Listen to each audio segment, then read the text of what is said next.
everyone! Welcome to the first episode for the Tianqi of the Middle Ages. So for the first series of Dominions 5, I did the Early Age Yomi. And for the Early Age Yomi, I relied heavily upon these commanders that, we decked them out with magical items, and they went through the battlefields crushing everything, except for the few that died. We don't mention those. But for the most part, we kind of relied on the backbone of these big, powerful demons that kind of led us to glory. I kind of ignored, for the most part, a lot of our lower tier units, and it worked. And you can definitely get some cool strategies with their lower tier units because of their stealth mechanics. So you can kind of sneak them past the enemy front lines, and they just kind of pop up and be like, "Surprise! We've been here the whole time." But it's just like we didn't really need to do that against Lanka, especially in a 1v1. But you can. But again, that series kind of relied on very powerful commanders decked out with magical items. So I wanted to do something a little different for this one and in a different age. So I decided, there's a lot of choices here. But I decided to go for kind of the exact opposite, which would be the Middle Age of Tianqi. Because Tianqi is basically kind of ancient China, as you can see here with their design. And they have a ton of commanders and a lot of infantry, so this is kind of completely different, and none of their commanders are necessarily an uber fighter like the demons of Early Age Yomi, so it's going to be a little different. And also what's really cool is that a lot of their commanders have very specific jobs in this imperial bureaucracy. For example, the eunuch is a patrol bonus of 15, so that is a very powerful ability to be able to have patrol bonus of 15 just with one character. And this character also is a tax collector, so the way that taxes are collected is that there has to be a path drawn from the friendly province to a fort to get money from that province. So if that province is cut off and the eunuch is in that province, even though it's cut off from a fort, he will still collect money from there. And every single month that this person is in a province, he will automatically raise the defensive value by +2 until we get to a total of 19. He can't go past 19 with this ability. So that is just, they are passively raising the defense bonus by +2, which is great. So it's free. It's not super expensive, but it's still a very nice thing, especially in the early game, to be able to raise a province defense to 19 for basically free. All you have to do is pay for this eunuch, initial gold cost of 35.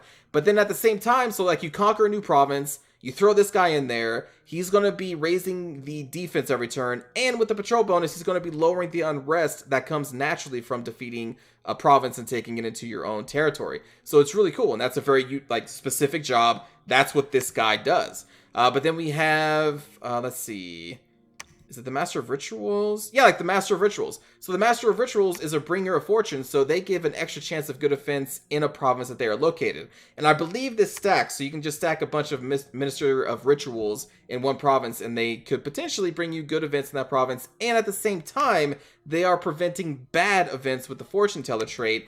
And they're a level 2 priest, which level 3 is basically the most powerful you can recruit in most cases. I think you can get priest level 4 if they're a prophet and stuff. I'm sure there's ways, but still, level 2 is still pretty powerful, and they can give you good luck and prevent bad luck. So that's kind of just what they do.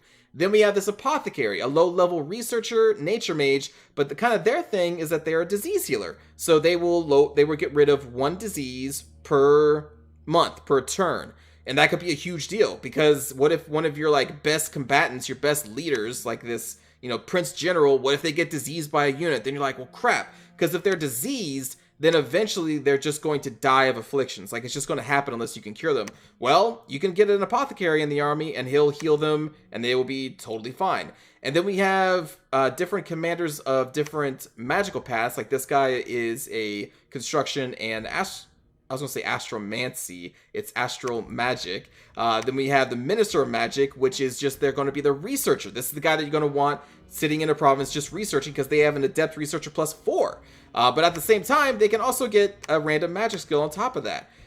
What else do we have? This guy is an alchemist, so he is better at transferring gems, creating nature gems from astral pearls. But on top of that, he's also a disease healer, and he can do some magical paths. So you see, a lot of different varied commanders here. And then we kind of get to the uber casters. So we have the Imperial Alchemist, who is even better at alchemy, still can do disease healer 2 times per month, insane research ability, really varied caster. You can see he's dipping into almost every single branch in the game. So that is also pretty cool. And he's kind of like a rainbow mage. And the cool thing about rainbow mages, which is a mage that has something in almost every single magical path, is that you can kind of move them around the world and look for magical sites. So this person can look for magical sites of all of these different magic paths. So that's so many types of gems that potentially this person can find, the Imperial Alchemist. And then also we have the Celestial Master. So he's kind of a similar thing. He dips into a lot of different magical paths, but stronger in water. And he's also an Astral Mage, also a priest level 2. So he's a mage priest. And on top of that, he can still get even more magical paths. And he's sacred. So that's also pretty cool. And he is a human being, but he has mastered the way of just like extending their life. It says so down here. High-ranking priest of Tianqi, but since the founding of the bureaucracy and institutionalization of the faith, the Minister of Rituals has reduced their religious influence, but they are still revered and respected. Does it say how they are so old? I thought it did. They have perfected the art of internal alchemy and have gained longevity. So they're still just a human, but they are living very, very long, because you can still see like no one else does really, like not the basics foot soldier. They start at age 25 and their max age is still 50, but like they have these just masters of magic and alchemy that have been able to just make their lives longer. And I just think that's pretty cool. But then for like the military leaders, we have a basic general, which has a decent leadership because they give a squad morale bonus of +1 for up to 3 squads. They have a composite bow, but then they can also hit very hard in melee because they hit with a lance, a falchion, and a hoof in every single attack round, which is pretty powerful. And then the upgraded version of that's going to be the Prince General, who is a prince or a noble or something, with an even more higher leadership. And this one is sacred. And the sacred units, this one and this one, come with the Strength of the Spring, so they get more hit points during the spring season. So if you really want to maximize their effectiveness, you only utilize them in spring, but they're still good even outside of spring. But their hit points jump up to like 15, I think, maybe 18, which is insanely strong for a basic human person who is only supposed to have 10. The fact that they can get up to like 15 and 18, I think it's 15, is kind of insane for just a basic human being. So that is going to be our Sacred Soldier, and they could be led by a Sacred Prince General, and they're very potentially strong. As far as soldiers, though, basic foot soldiers, we kind of just have 3 different tiers of the same thing. So the very basic tier is going to be very low protection. You can see here with only 10 armor because they have full leather armor and a half helmet. So they are also protected on the head. This guy comes with a pike. This variant comes with a glaive, which can hit very, very hard, but you got to remember that they are only humans, so their attack skill is still kind of relatively low, and the glaive will lower that even more, so they may not be hitting as much. Then we have the basic footman with the shield, so their whole thing is kind of hold the line with their shield. They can block, arrows. And then you have the archer of the basic tier. Then you get to the ministry tier, which is just ever so slightly higher protection, but they also come with a patrol bonus, and their attack skill has been raised by just a little bit. So even though there's a ton of troops here, the variance is very minimal, like 1 attack skill, and then most of it is in their protection. Because when you get to the higher tier troops over here, you can see this glaive wielder has a protection of 15 and not 10, but still like their attack skill is only 11, which with the glaive brings up to a 10. So they're still not hitting that much. It's just they can take a hit, and they have a better chance of patrolling and getting rid of unrest. But what's also cool is that in the higher tier, you have the Imperial Crossbowman, which has a pretty good precision skill with the crossbow, range of 40, and the crossbows are also armor piercing, but they can only shoot once every 2 rounds. That's kind of the trade-off, and they are still heavily protected with this full scale mail. So again, there's a lot of soldiers, but they are kind of do the same job, just maybe slightly better, and for a lot more resource cost. And then we get into, there's also this Imperial Guard, sorry. So this Imperial Guard is unique because they are a bodyguard of level 4, which can take a pretty skilled assassin to be able to ignore them. Because bodyguard 4 is pretty high. The assassins that I see, for the most part, are assassin level 3, which means they will kind of get rid of bodyguards of 3 or lower. And so these people are dedicated. It even says here they are extremely devoted and would give their lives to protect their masters, which reflects in them having a very high bodyguard skill. So again, like reading everything in the unicards is really cool because just reading this, you're like, they're really devoted. I wonder how that's translated into their stats. Well, they have this insane insanely high bodyguard, and that's pretty cool. For the cav, we kind of have very light cav, a slightly more protected version of the cav, so these come with bows, and then they have a light lance and a hoof, and pretty fast on the battlefield. The Imperial Horseman is just a pretty strong cav with decent protection, and I guess that's about it. We're probably not going to be focusing on them too much because I want to get the Red Guard, which I just showed you a little earlier before. They have pretty good attack skill and defensive skills. And again, in the springtime, they are stronger. They have 3 different attacks. They are sacred, so they're going to be able to receive our Bless, which let's actually cover the Bless effect of our Pretender. So we have Shinto here, which is going to be the master of Tianqi.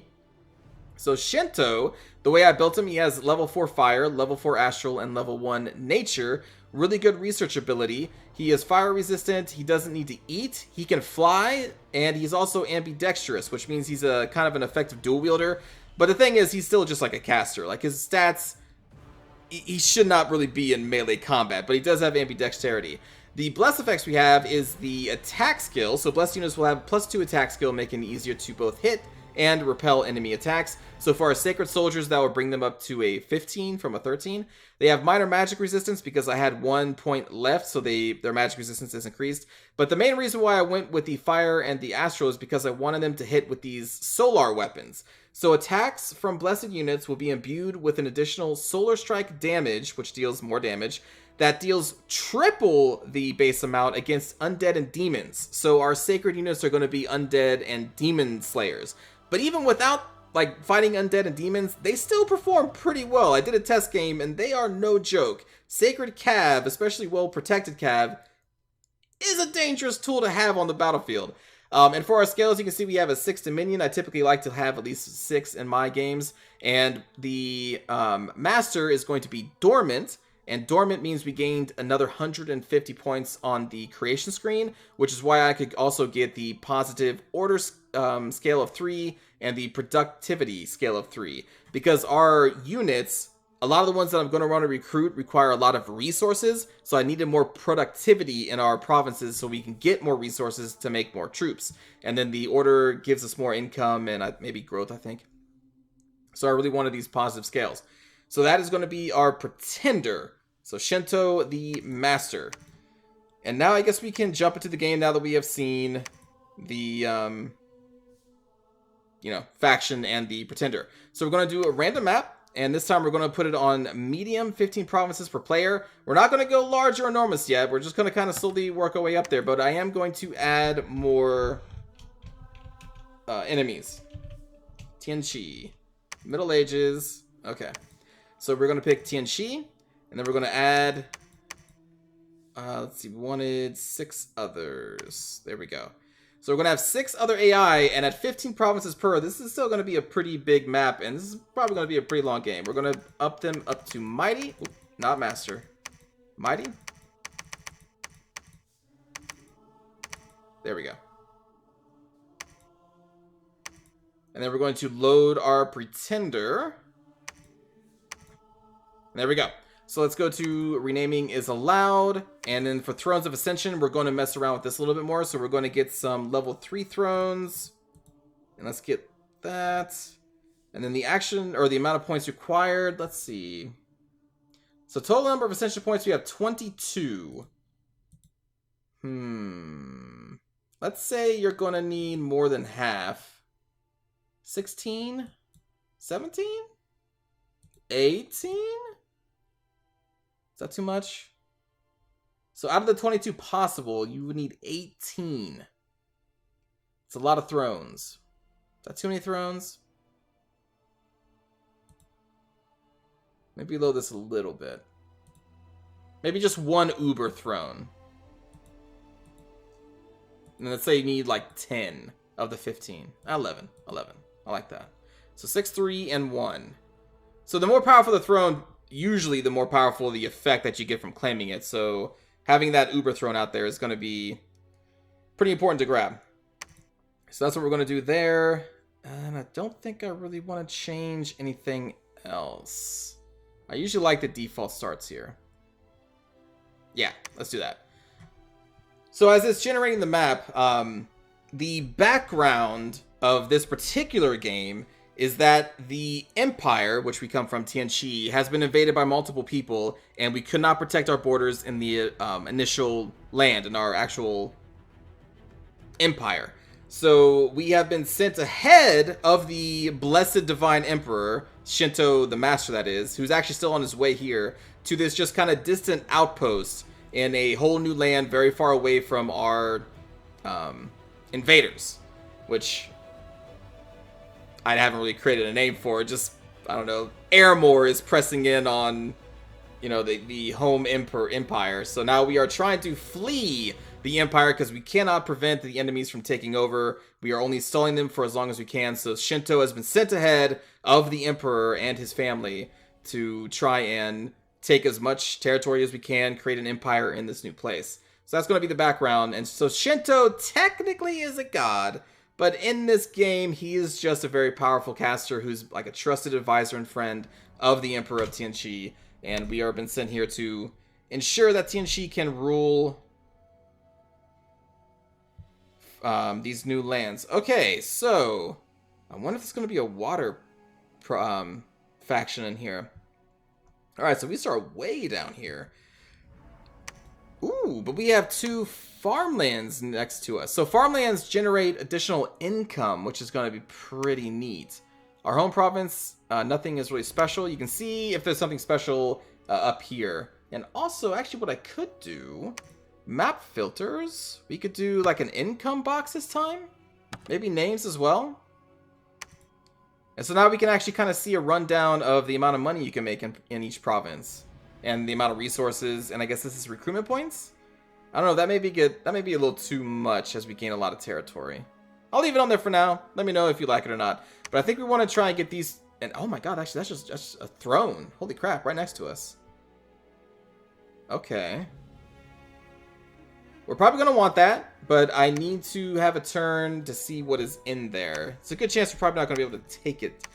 Alright, so this is going to be our spy, or the Imperial Consort. So the Imperial Consort, our basic spy, pretty stealthy, actually very stealthy. But the spy trait, she will gain additional info when hiding in enemy lands, and can also instill uprisings. So that's pretty sweet. Let us send her off to the Throne Province. This person, we're probably going to turn into a prophet. Unless I want someone else to be. Like, we could recruit a Prince General. Get them out there and turn them into a prophet. Because they are also sacred. And the prophet unlocks is a high enough priest to do the divine blessing, which can bless an entire battlefield, instead of just kind of a small group of soldiers. So the thing is, do I want to wait and get the Prince General? It would probably make more sense if the Prince General was a prophet.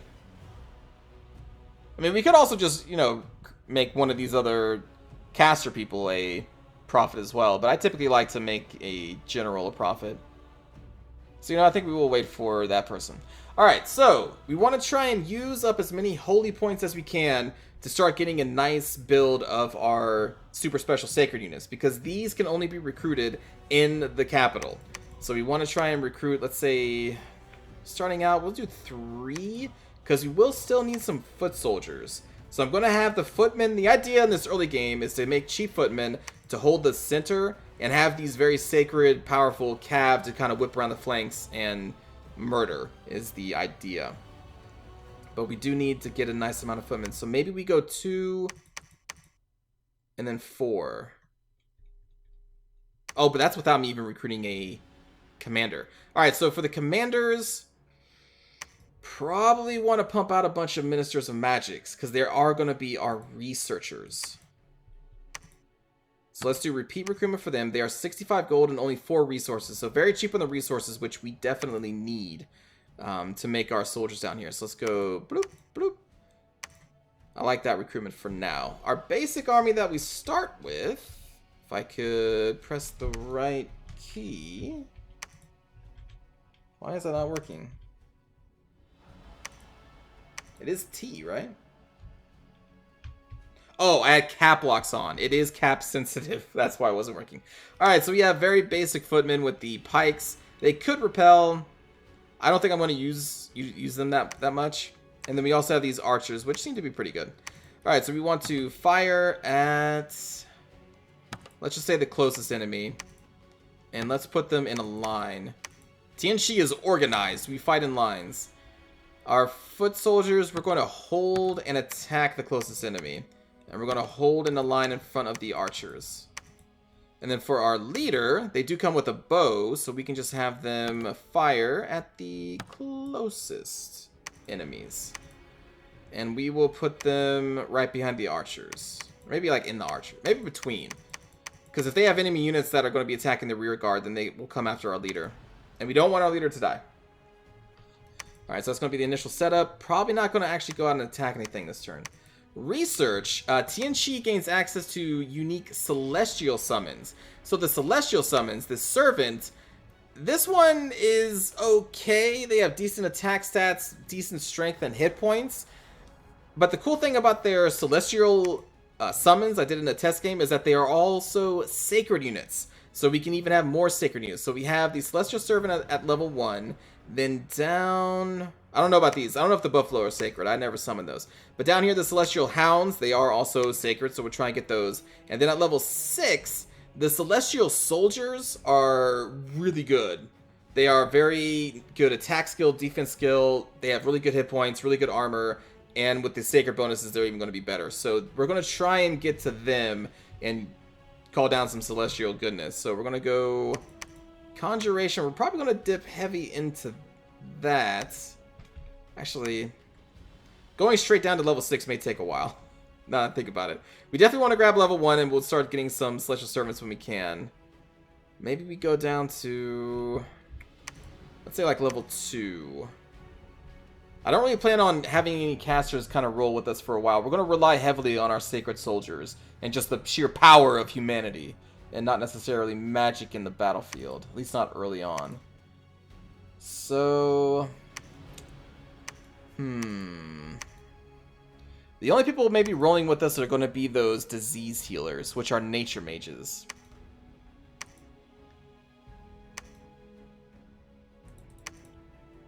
And they can cast heal. 3 human-sized targets within close range, a range of 15. Heal of 30.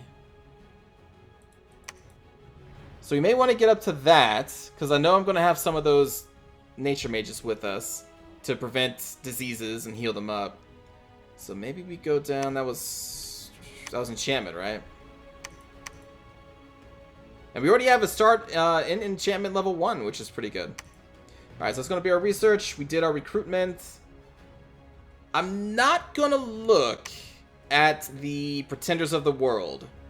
I want to find out as we scout the world to see who we're actually fighting against. Because the thing is, if you look at the pretenders of the world, and like, what if we know that like middle-aged Aramor is in the game? That means I know from the very beginning that I'm going to need to start getting a lot of priests in our armies, and I feel that's maybe kind of unfair. I mean, you can do it if you want to. I just usually try not to.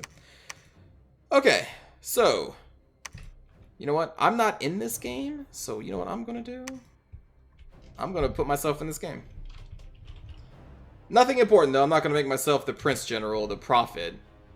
Since I was a god in the last one, I guess I can step down to a mere general for this one. I'm trying to think, am I missing anything? We can look at our special buildings. So the Celestial City enables the recruitment of our sacred units, and the Imperial Alchemist gives us some gems. And then the Heavenly Gate gives us the Celestial Master, and then Astral Pearls and Air Gems. Ooh, boost Astral Ritual range by 1 province, too.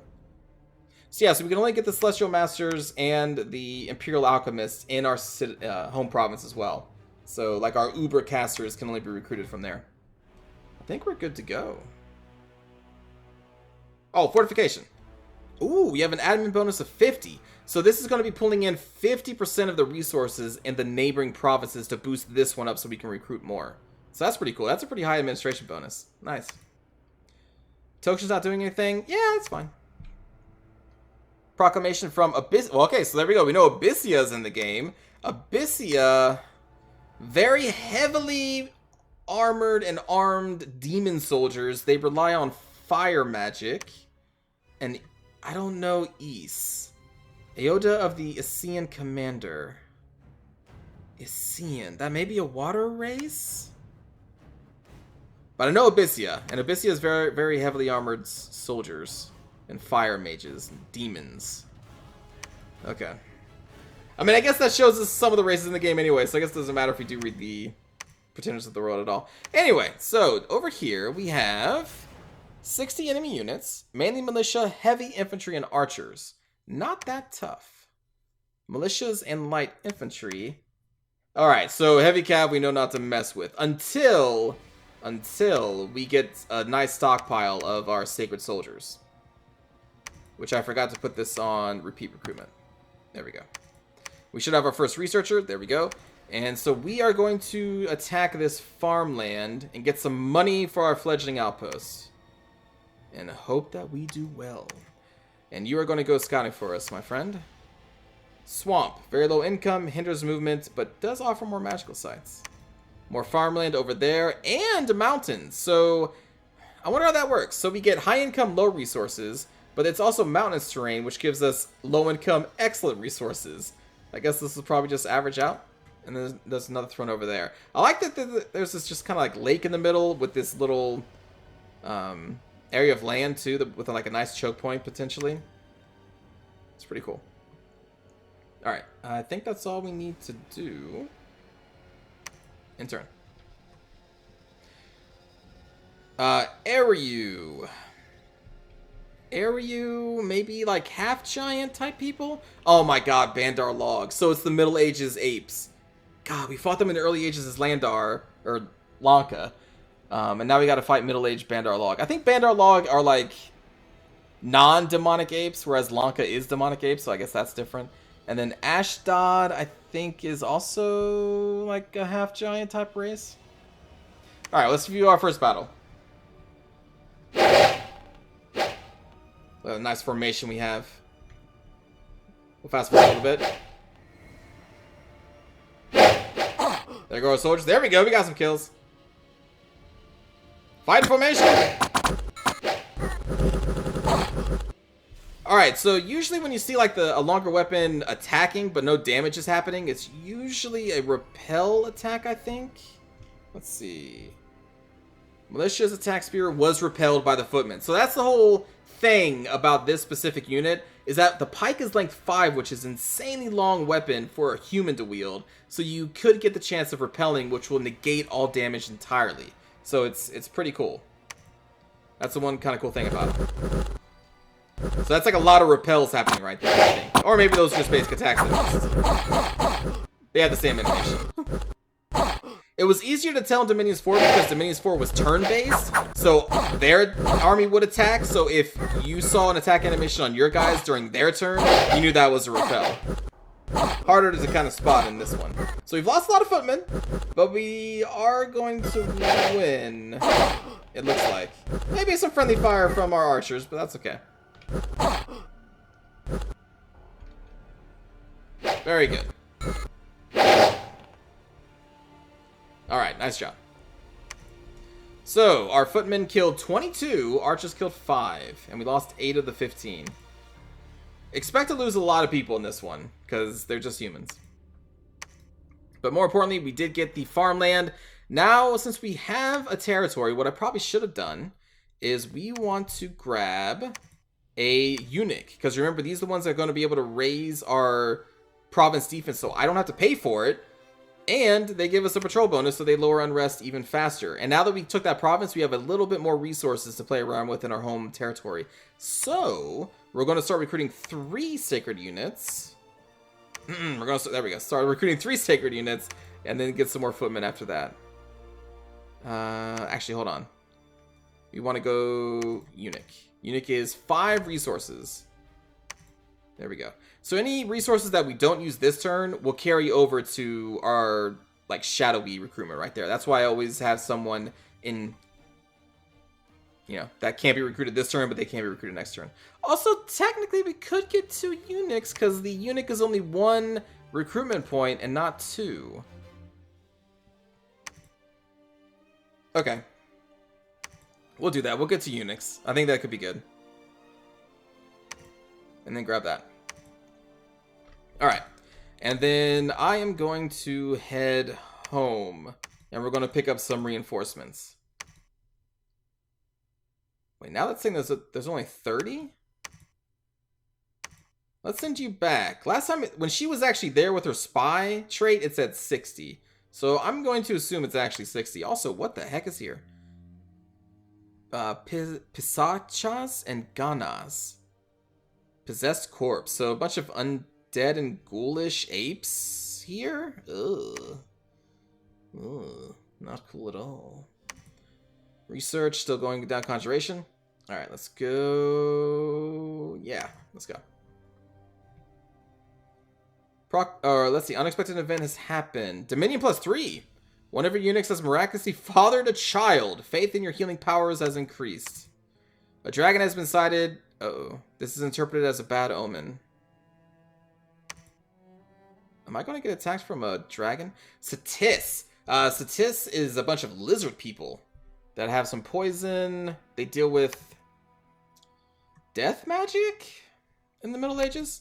There are our eunuchs, so we're going to move one up here, and the other one is going to sit here for this turn and wait for us to get some more territory. Yeah, so there we go. So that's that spy trait in action. So without the spy trait, I would have probably just went in there like, oh, there's only 30 people here. But the spy's like, nah, there's actually 60-ish. So it's kind of intense. So we have a very heavily grouped, or very heavily armed force here, smaller force of heavy cav here. Do I even have the resources to take them on? Not yet, because we can't even bless our soldiers yet. We want you to hold and attack the closest. So the idea is, our footmen hold the middle, and then these will be over here. We can put them like in a double line formation, maybe. Very tightly packed formation. So the enemy will clash on our main line, and then we go bloop and hit their flanks, and you just kind of crush them is the plan. The problem is we need a priest to actually bless them so that we give them their sacred blessings. So we need to go into recruit, and we're going to need a priest. So we could get a basic ceremonial master. We could recruit 2 of them, level 1 priests. But really, I think what I'm going to do is go one step up with the Master of Rituals, who is a level 2 priest, but also can prevent bad events, is a bringer of fortune, and is sacred. Though none of our blessings is really going to benefit them, really. We don't want these guys in combat necessarily. Or like fighting hand to hand, I should say. So I think we're going to recruit a Minister of Rituals to kind of roll around with our army. But at the same time, with that Bringer of Fortune, you should really have them in a province just kind of hanging out. Even a level 1 priest can bless. Nah. We'll get the Minister of Rituals. So 3 Sacred Soldiers, and there we go. So we're not going to be able to attack this turn, but I may risk it next turn. What will our army be?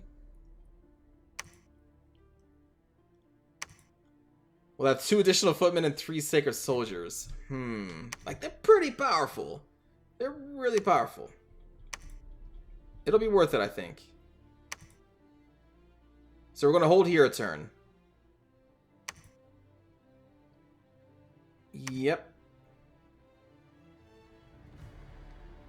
Okay, so level 1 conjuration is complete, which means...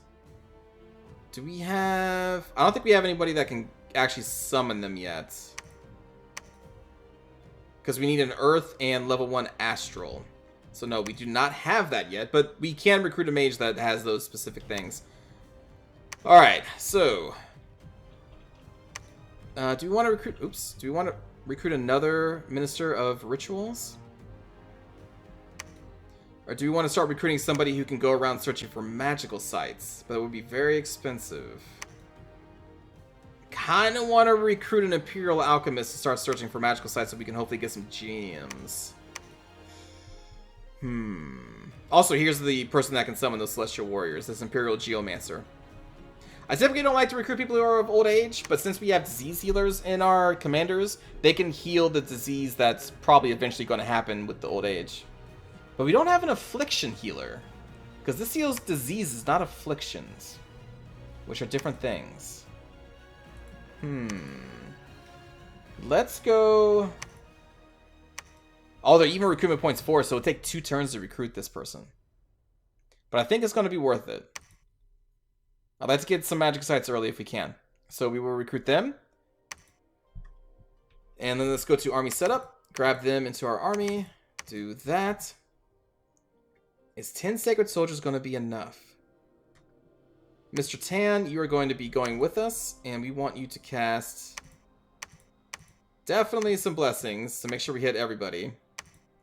Position-wise, we want you probably right there. Next to me. Is that going to be enough, though? Because they have heavy infantry and a lot of it. You know what? I think I would feel safer about this if maybe this turn we forego the sacred troops and just get a bunch of footmen. Just to hold that middle line. I would feel better about that. And we'll go next turn. Here, we're going to patrol the province. Yeah. And already they've increased the defense skill by +2. So again, this is going to go +2 until we get to 19. And we're going to start also needing to build some temples. I don't know why I said it that way. Alright, let's wait one more turn. Yes. The bad omens have come true. Crops have failed. Death scales +2 and unrest +10. So, death 2. We have less income, less supplies, and less growth. Nasty. We even had Mr. Tan here, and we didn't even prevent that. Alright, let's get going here. So next turn we're going to get our super caster. You can go as well. But we don't want you fighting. So stay behind the soldiers. I hope he doesn't get sniped. You know what? Never mind. Stay here. We'll just move you in later. Alright, so you need to start moving up now. And let's go back to recruit units. And we're going to start recruiting these again.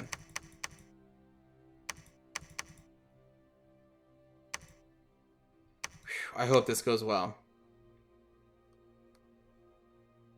Oh, I hope this goes well. The unique is not doing anything? That's fine. Okay, what's the event? Oh, God. Yikes. Holy sh... Okay. Alright, let's see what I can do. So we should have some blessings going on down here.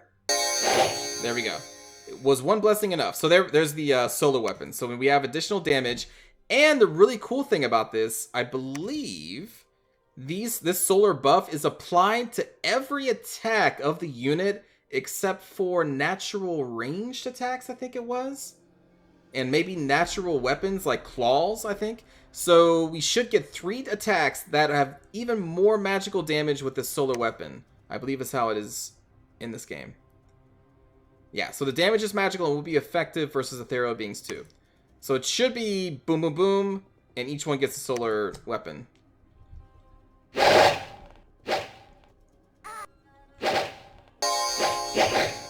Now, we could have them also attack the rear so they take out the enemy commanders, but I really wanted their help in the frontline fight for this one.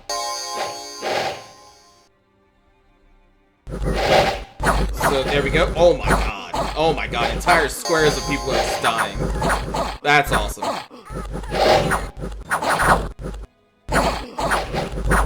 Yes! Red Guard, man.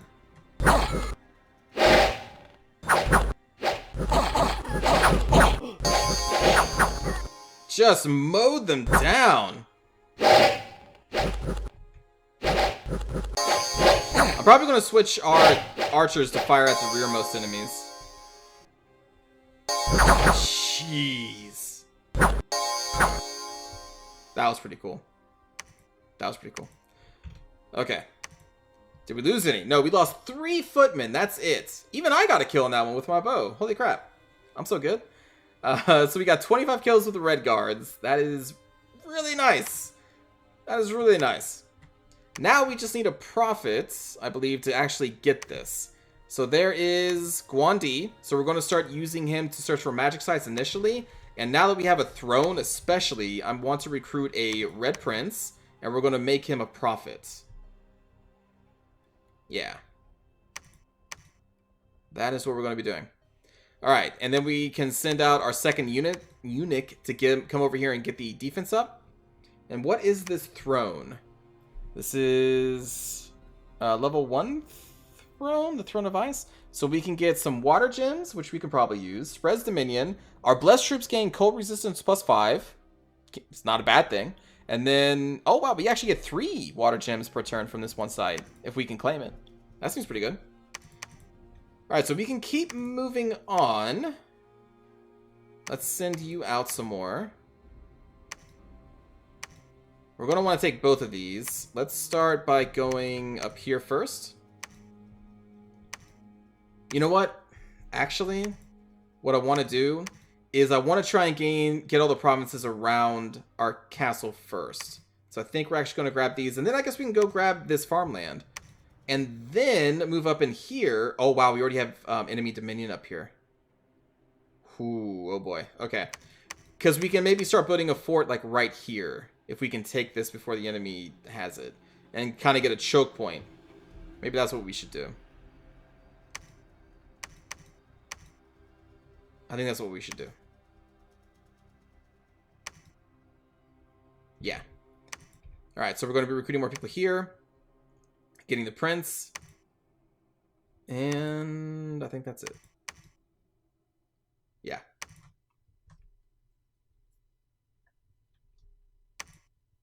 Holy crap. Alright, so we're going to make this person our prophet. I'm probably going to rename them before we do, because you can't rename prophets. But you can rename normal units. I'm already in the game. So I'm probably just going to use another name that I use in some of my games, which will be... don't use that? Yeah, sure. Gershner. Gershner, the Prince General.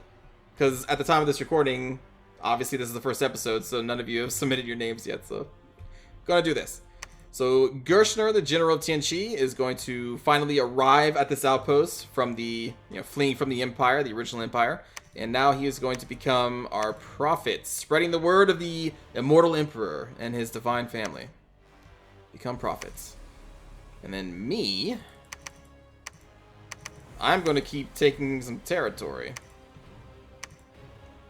So our cav, I'm pretty sure can wreck heavy cav. So we should be fine there. Guandi is going to search for magical sites. You're just going to be sitting here patrolling. And you're going to keep kind of looking around for enemies. Oh, also, we have a Shambler Reef here. So the Shamblers can enter water provinces. If we go to recruit...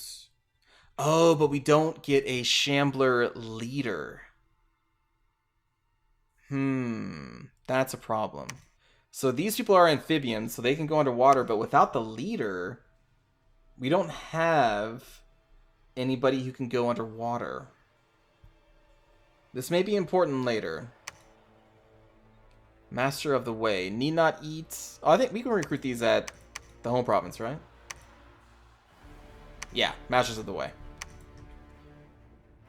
Okay. We want to make sure that we can get at least 3 of these soldiers each round, because they are, as you just saw, they're pretty powerful. Ooh, also we can change our commander recruitment. So we'll take that out, and we need more researchers. But I also want to summon a Geomancer. Let's summon a Geomancer, because they have the paths needed to start summoning our basic Celestial Servants. So you can see what those are like. The Divine Emperor and his family have assisted us by making a pact with the Celestials. And we are going to utilize that pact. I think we're good to go.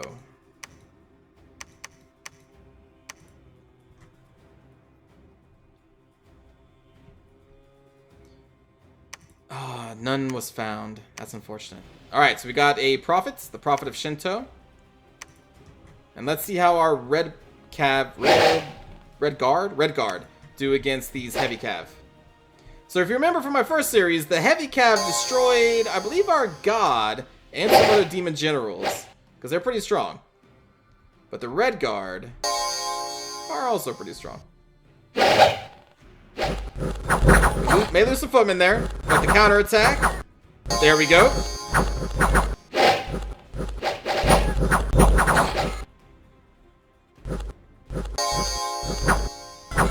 And those heavy cav are gone. Oh, I forgot to change our archers to fire in the rearmost. The cav leader is gone, and the other one is like, nah, I'm good. I'm good. I'm out. And we won. Lost 3 footmen, no red guards. Patrolling troops in Summer Bay have killed 3 filthy brigands and brought trouble down, I guess. Alright, so now we have me. Oh, I should have went with the army. What am I doing? Oh, no. I needed to move over here to claim the throne. Jeez. Okay, so we're going to kind of try and keep our eunuchs here until they can get their maximum bonus of 19, and then we'll move them on. Guandi is going to search for magical sites here. And then Pa is going to summon celestial servants and make it a monthly ritual. Then we're going to go back into recruiting units, and let's get... I just kind of love how their commanders are set up to have specific jobs. So I think I want to try and grab... For the home province, I want a couple ceremonial masters just to try and prevent bad events. Then the thing is, we can recruit 2 of them per turn. So we'll grab 2. I may even recruit 4. And now we can get a bigger army because we got that other province around our home province. So now we are filtering resources from here because of the castle here.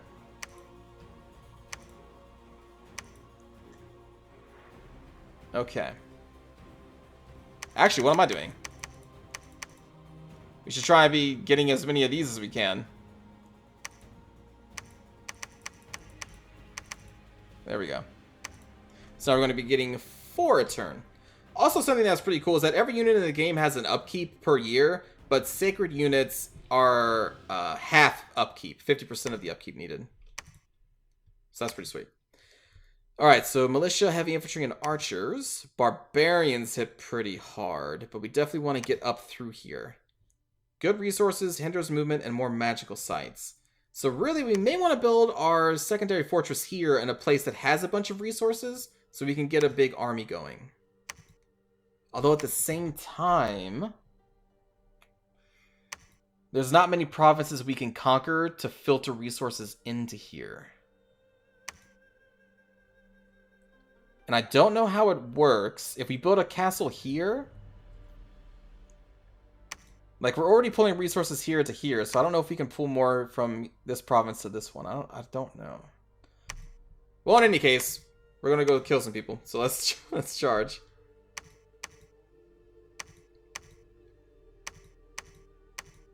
Oh, there you are. So you're moving. You're casting. I'm kind of hanging out, or we'll be hanging out over here on the throne. I think we're good. Oh, thank you.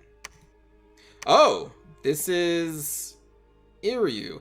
Oh, Iryu is like magical humans? I'm not sure. Let's see if we can find out. Because the thing is, I'm not seeing any units on the screen, so they may be glamored units. There are armies that are glamored, and glamored is kind of hard to see on the campaign map unless you can see invisibility, I think. And it's very annoying. Like, very annoying.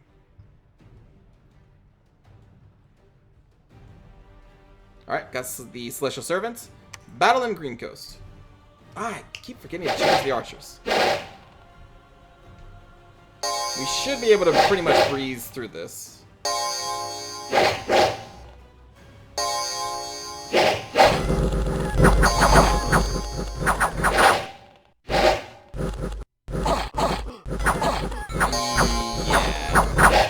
The Red Guard just totally destroy.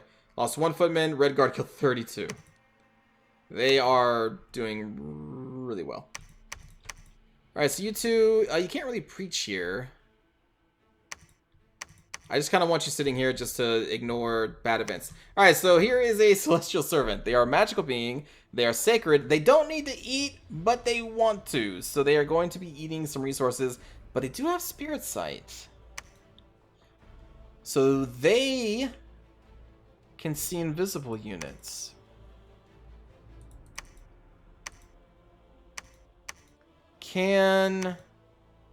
Oh, we can actually see in there. Alright, so Furball. I think these people can have glamour. Can you lead magical units? You can't. So since the Celestial Servant can see invisible, I don't know if they go into a province with invisible creatures, if they can see them. Or if you need your commanders to have invisibility to see the glamour units on the campaign map. I hope that made sense. That probably didn't make sense. Alright, let's claim this throne. We're going to search for magical sites. So we got those two.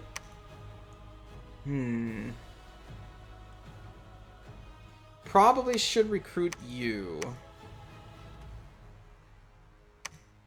Well, actually, to search for magical sites, the only other thing this person is going to be bringing to the table is Astral. And we already have an Astral Mage to do that, so...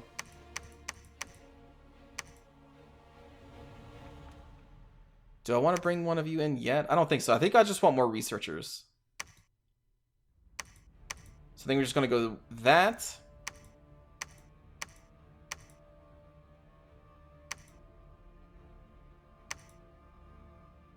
There we go. We're going to claim that throne, probably come back, gain an army. Including those. And then go back out. You're going to go up and defeat some barbarians. We probably are going to need another eunuch. At this rate. But we'll hold off a little bit longer.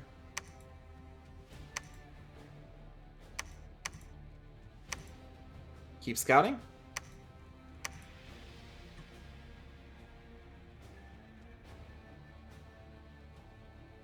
Alright, so we got the throne. Summon Celestial Servants. No magic sites. Battle in Wide Forest. This is kind of scary because barbarians hit hard.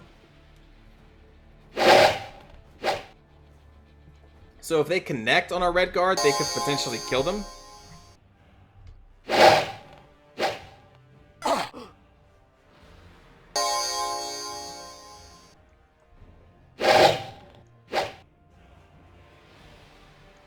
Or they could just run away. Let's see, we need to win this initial. Nice. Woo, one of our people took 11 damage. They only have 12. Oh, wait. Maybe that 12 was on an enemy barbarian. Never mind, I'm crazy. Also, what's really cool, I don't think I pointed this out in the first game, is that every single unit in the game, even these, like, you know, foot soldiers, can gain experience, which will make their skills go up. So you can see morale, attack skill, etc. So if we go up here, we have experience bonus of +1. So that's also another cool feature that I didn't show in the first game. But every single soldier in the game, it is tracked. It's not like they are just randomly generating soldiers to meet the amount you have. It is, they will stay with you. They will age up if they live long enough, and they will gain more experience, which makes them better on the battlefield. So it's really cool. So okay, we crush those barbarians, and we got a new famous hero. Is that me?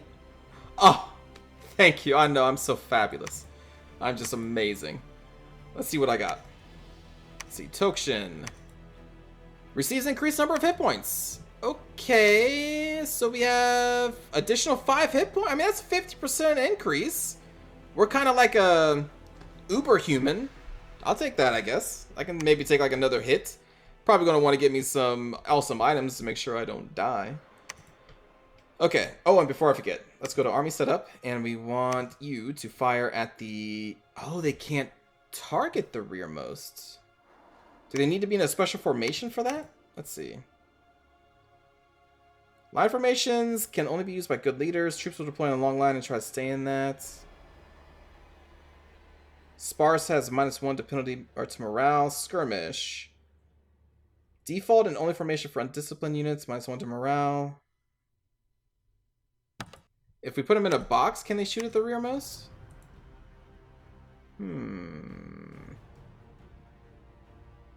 What does it take for them to be able... I guess it's not a formation thing. I guess they just can't. Okay. Let's say enemy archers then. So they'll prioritize enemy archers who typically don't wear much armor, so we should be able to get through and kill them. I'm fine with that. Ooh. These are amphibians, so we can most likely recruit amphibians from there. Hold on. I recognize this unit.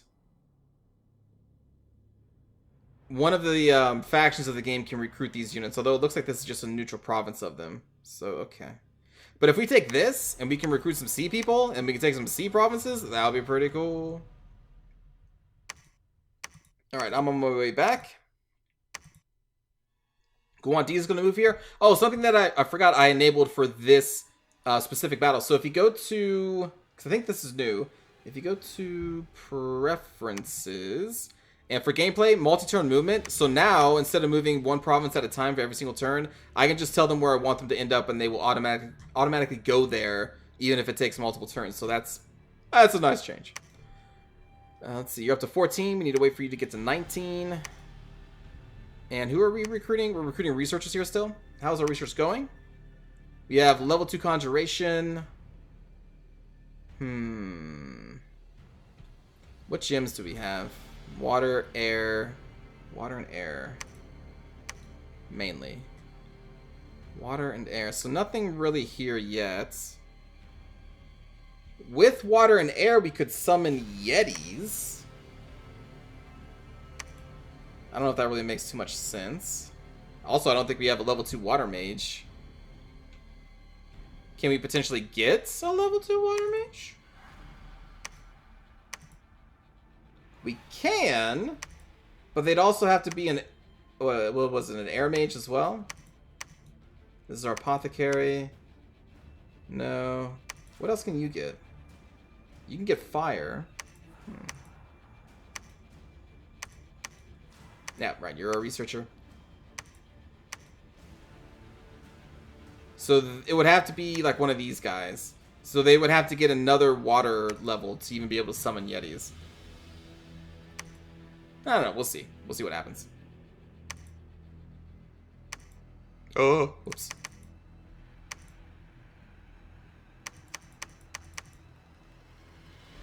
Oh, right, leader. Alchemist, or researcher. There we go. Preach, preach. Patrol, move, move. And we haven't found any magical sites yet. That is a shame. Haunted Village. Produces 1 death gem per turn. Oh. Thank you. I keep forgetting about you over here. We found their home. But yeah, like, notice how we don't really see anybody unless we're in the province itself. Ah, glamour. I hate glamour. We hates it. Precious. I plan on taking an army from here with our General Gershner when they get back, and we're going to start pushing more out towards the Eru. I think that's what we're going to be doing.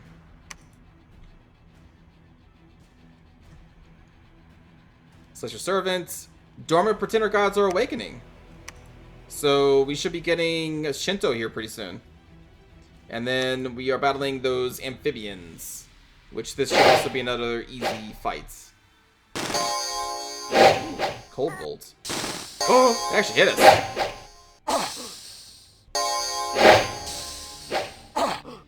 Kill them, don't get netted. Oh my god, they're so good.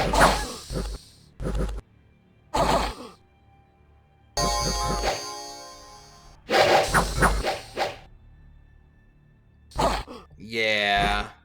Yeah. The Red Guard are pretty cool. Okay. Let's see, how many do we have here? 16.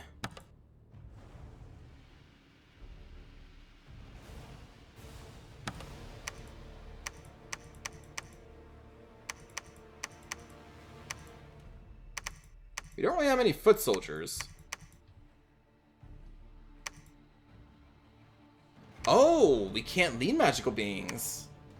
Oh, who can? -1.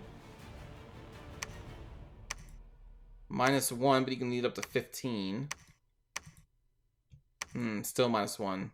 You can lead up to 35.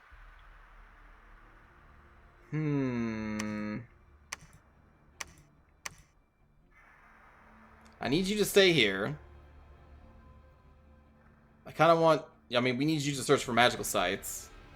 Maybe we don't collect the Celestial Servants quite yet. Also, I need an actual army here. The Horsemen are powerful on their own, but I still would like some kind of foot soldier backup. We want to cast a specific spell. We want Divine Blessing, which will bless the entire battlefield, so all sacred units will get their blessings. And we'll just have you kind of cast spells after that. Alright, so we're going to need a turn of not recruiting them. So we want some basic foot soldiers, because they're going to be gone for a while. And since this is a Prince General, I'll tell you what we're going to do.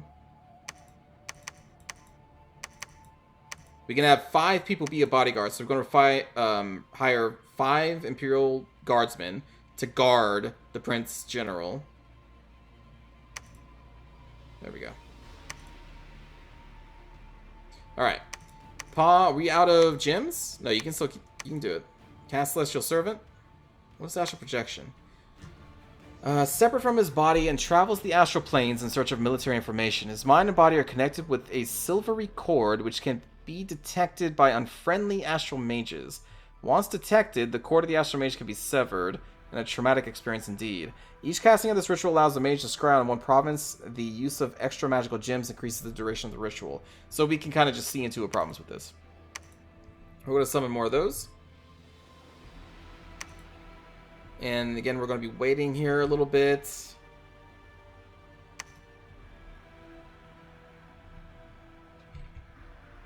I can't recruit a basic commander.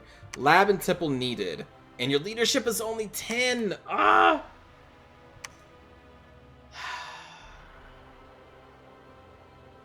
We'd have to recruit quite a few of them to get a decently sized army of these Ichthyids up. God! We can't get a good naval commander to save our life. Oh.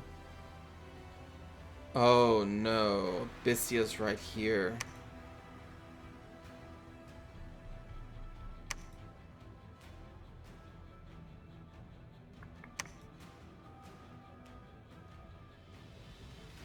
Oh boy. Okay. So that means we're going to start constructing some palisades.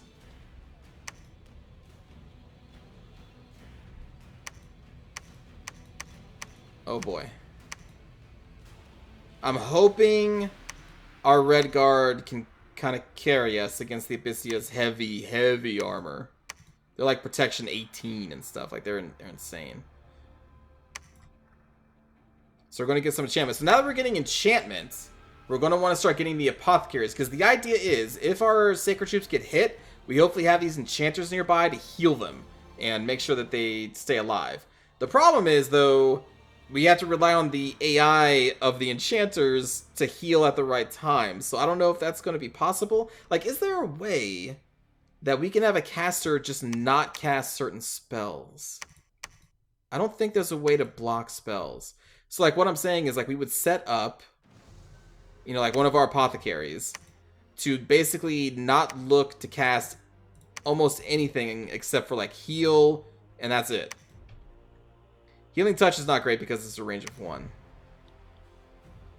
The only thing that we can really do is have them specifically look to cast,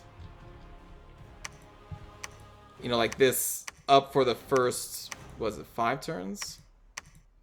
Yeah. And then after that, it's like, well, it's up to whatever the AI wants at that point. So for 5 turns, we can have them looking to cast heal, but like, we'll see.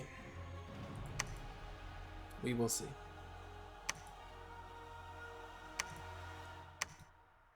So yeah, let's start grabbing some apothecaries.